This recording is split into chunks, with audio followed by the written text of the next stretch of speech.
Our final speaker for the Mrs. Seminar is Neville Kennard. Obviously with sponsoring Hopper's trip and convincing Hopper to come here for the first time. If we could have picked anyone in the world, we did, and we got what we wanted. When I first met Nev about 1.5 years ago, he expressed, all these radical Rothbardian ideas and told me his history. And I said, well, why haven't you written anything about it? And I expect him to say because he didn't want to offend people or some such comment. Because you meet many people and they'll pretend they're radical, or in private they'll say something. But then, even if they've already established their business credentials or their career, they still, for whatever reason, I can't work it out, aren't interested in engaging with Rothbardian arguments. But Nev just said he hasn't written anything on it because no one will publish him.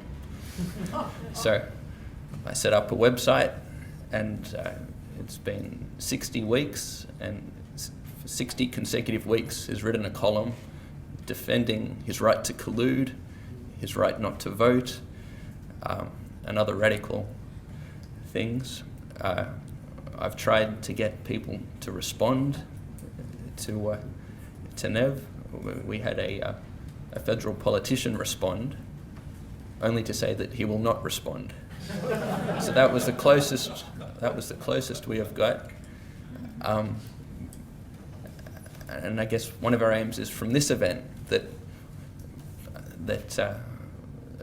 it's another avenue in which people are invited to respond. And if they can't find anywhere to publish their attempts to grapple with Rothbardian ideas, they can send it to me, and I'll publish it just as prominently as I publish Nev's items.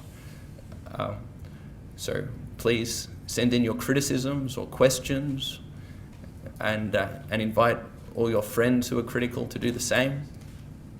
We will answer any questions. We want debate. And without further ado, here's Nev Kennard.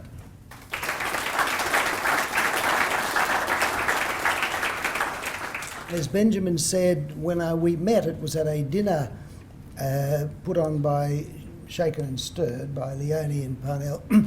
And the title of the talk I gave was what I'm delivering tonight. I've expanded and enhanced it a little bit, I hope. My journey to anarchy, because perhaps it's interesting how I went from being a political and economic agnostic to become an anarcho-capitalist. The word anarchist is not a very good word because it says more about what you're not than what you are. It's a bit like the word atheist, but I don't. Perhaps Hans Hopper's private law society is a better expression, but for want of a better word, anarcho-capitalist seems to be what we've got. And particularly, anarchist, in its popular expression, is bloodshed, fires in the streets, chaos, and that's the popular expression. When you look it up in the dictionary, fundamentally it means without a ruler. And I sort of see that without a ruler, I see myself as being a peaceful, quiet, loving anarchist.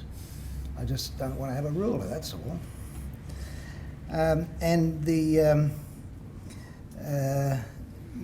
What I've come to appreciate is that the concept of self-ownership, although I don't have it necessarily in all respects physically or financially, because I get invaded and robbed, I think there's also a point in which you can be have your self-ownership mentally, spiritually, and be whole. And I think by the journey that I've had over the last 30, 40 years, I've been a slow learner, so it took me a long time to get there.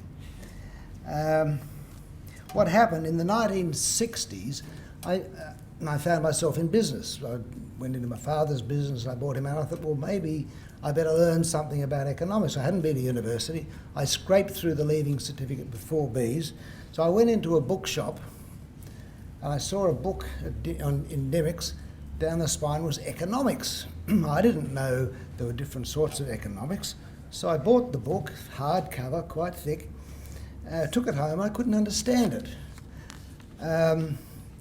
And I thought, gee, you've got to be smart to understand economics. It's terribly difficult.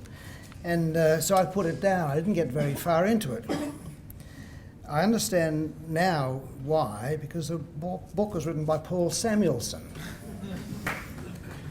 Then in 1970, my brother came back from America with a book by Harry Browne. Now, I think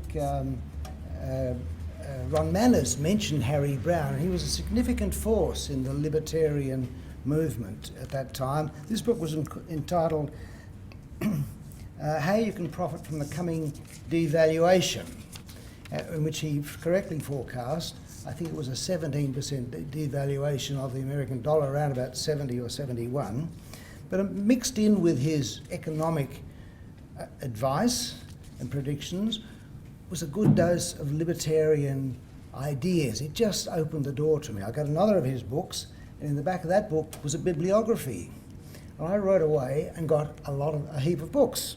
They were books by Rothbard, Mises, Hazlitt, Nock. They were the main ones that I just got into them. And reading Mises, it's not like a nursery rhyme. But I understood it. It made sense.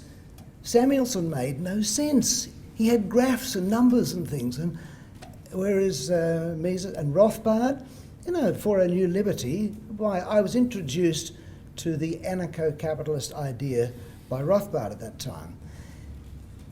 And as I mentioned, for those who are here on the Workers' Party platform, I had no friends. I had no one to talk to. I had no one to share any ideas with, because if I opened my mouth with some of these thoughts, they were either thought I was stupid, they were not interested.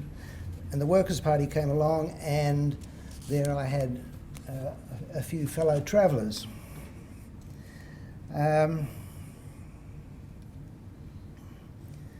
And as we mentioned then, it was you mentioned yesterday, this was in the mid-70s, 75 was the Whitlam era, which was, if you think our present government is chaotic, Whitlam was about as bad as chaotic and unruly and as unpopular.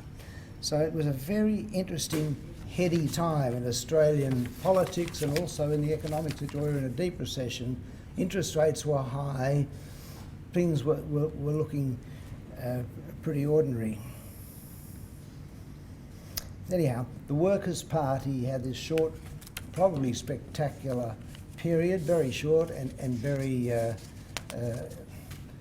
I would say, a fairly inconspicuous failure politically, but it did coalesce the forces of the few libertarians that there were around at that time. So probably it was a significant force while being a political failure. And then in 1976, I got a note from one Greg Lindsay, who I'd heard of because of his Workers' Party connection, looking for support for the creation of an institute or some sort of body to propagate libertarian ideas. And I sent him a cheque. Greg was delighted. It was his first contribution, his first indication of support. So he kind of embraced me, and we became friends and colleagues in the creation of the Centre for Independent Studies. In fact, after a few months, he was getting nowhere. He was a high school teacher and trying to create this institution, the weekends and evenings. He said, I need some time, I've got to have full time. So I said, well, I'll give you a job. We put him on the payroll because donations were not tax deductible to at that time. So to do it for the least expense, he became an employee of our company. Don't know what job title was, but he got paid and we got the deduction. And you know, it was a very good time, because suddenly there were a few people coming out of the woodwork saying, hey, here's a new body, here's a new group. And at that time, we were sort of the lunatic fringe.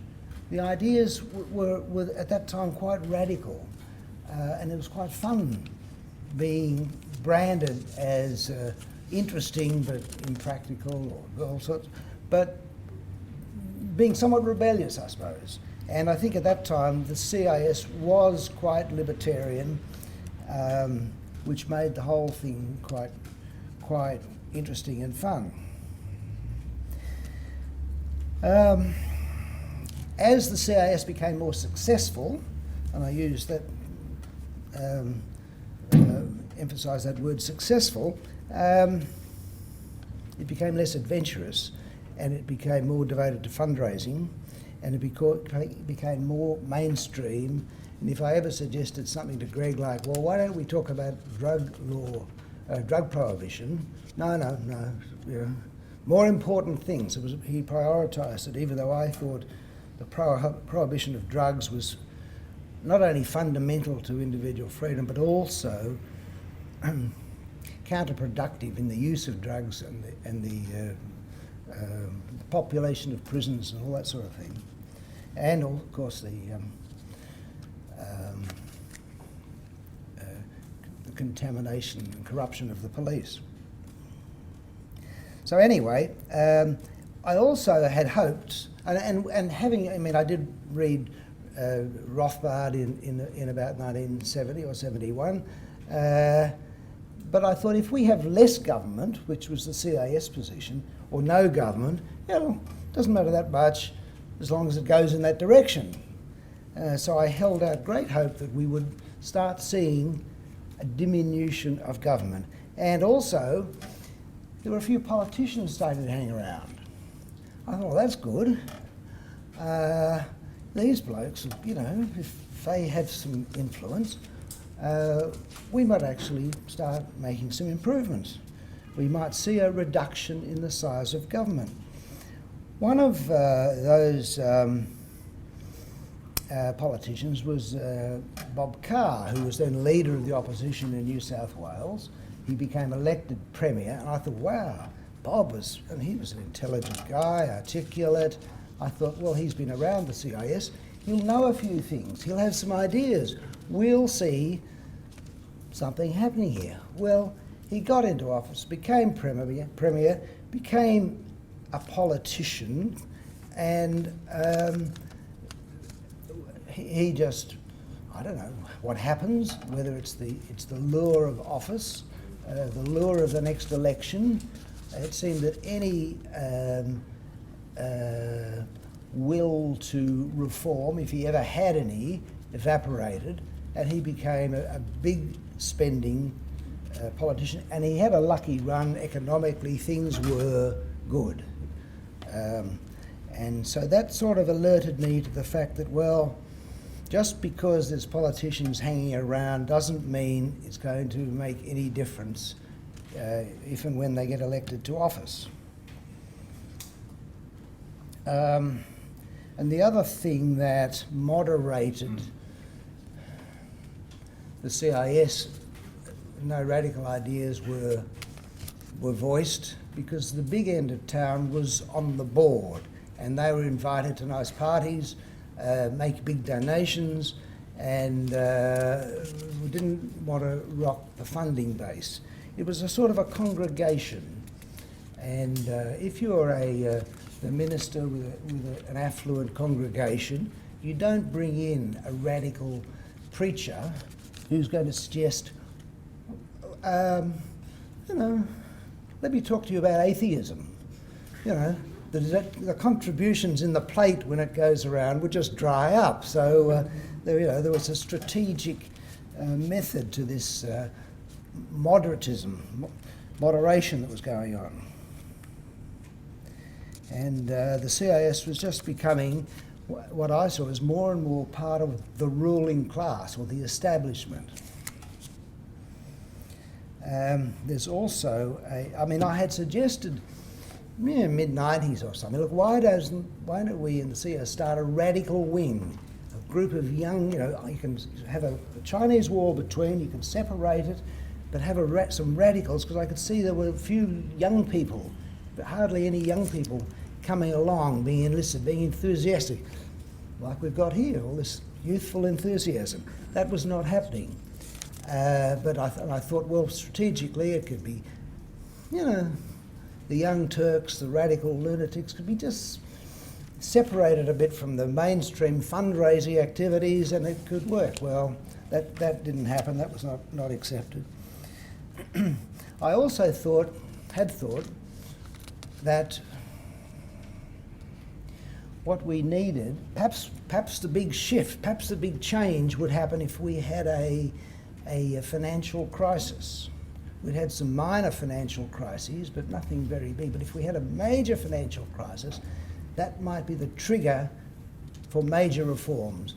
Well, in 2007, 2008, we had that event. What happened? Exactly the reverse. Did government get reduced? Did taxes get reduced? No, it went totally the other way.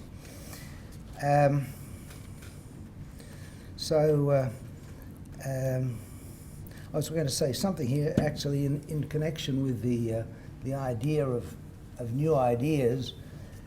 There's an expression, management versus enterprise, and also the entrepreneurs versus the institution.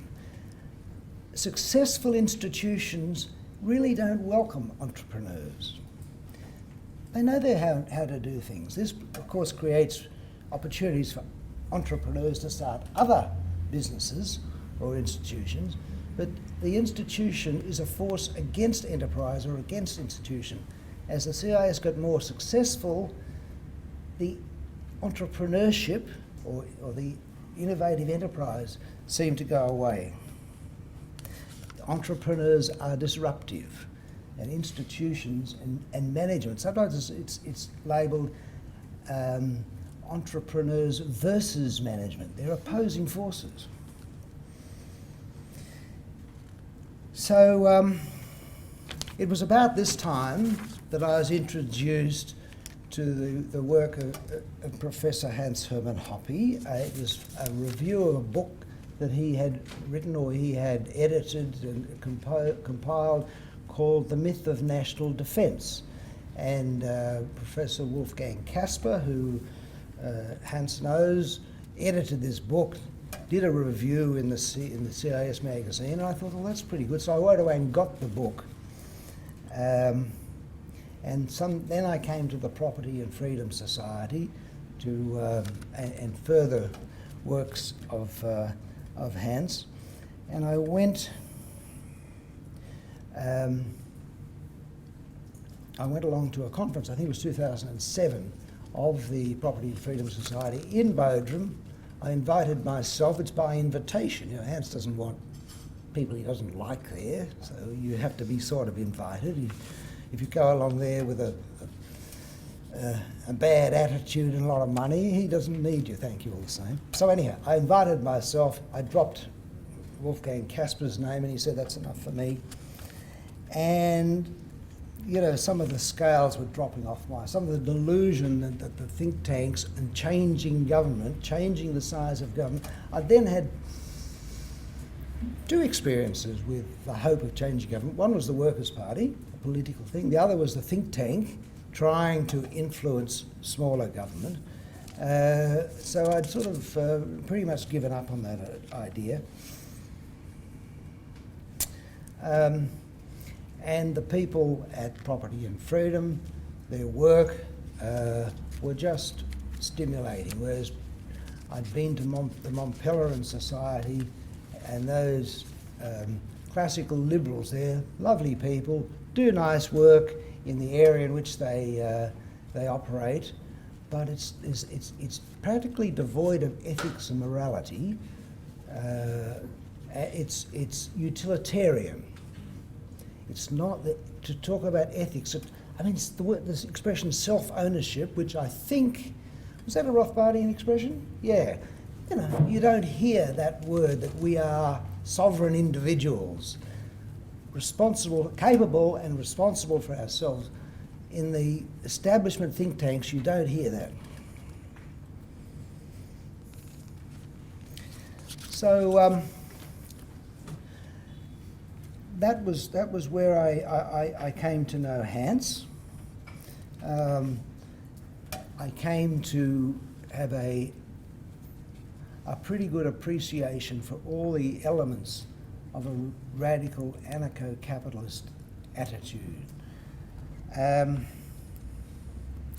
One of the things that I enjoy doing is practicing strategically as much responsible civil disobedience as I can.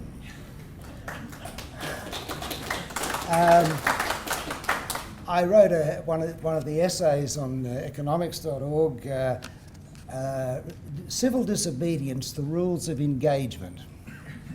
And the essential element, I mean, there's two sort of sides to civil disobedience. One is just to do what you want to do with a minimum of confrontation. The other is to make a lot of noise. Wave banners and do things like that for the sake of getting arrested, for the sake of making your point. I don't want to do that. I just like to do a bit of civil disobedience if I think I can get away with it. And the main thing that I determined was there should be no victims. So if you build a house or add onto your house without council permission, if you employ someone for cash, all these little things is what I call responsible civil disobedience. Jaywalking, I wrote an essay on jaywalking. Firstly, it's expedient to cross the street against the lights if you're not going to get hurt. And the other thing is not to disturb any drivers. Be a courteous jaywalker. Smile.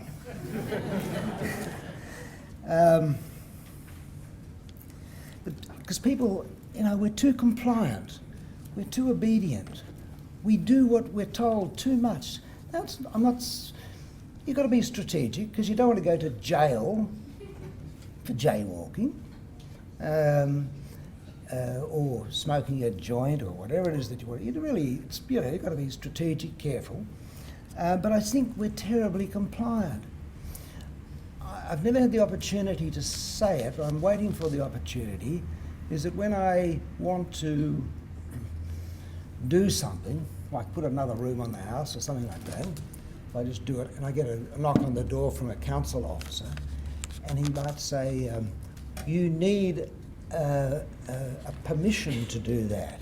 You need an approval. When have you got to say, no, I can do it without the approval. You need the approval. You're the one who needs to give me permission. I don't need it, thank you. I can do it without that.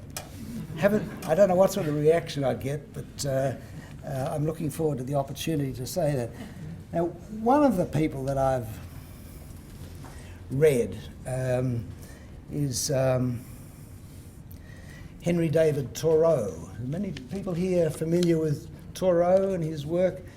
He lived in late 19th century Massachusetts, I think, and he was a sort of he would have been called a hippie, I suppose, then. But he did his little work. He liked nature, and he wrote one of his books was called On Civil Disobedience. But his edict was to be a good neighbour and a bad subject, and that's what I try to be. Thank you.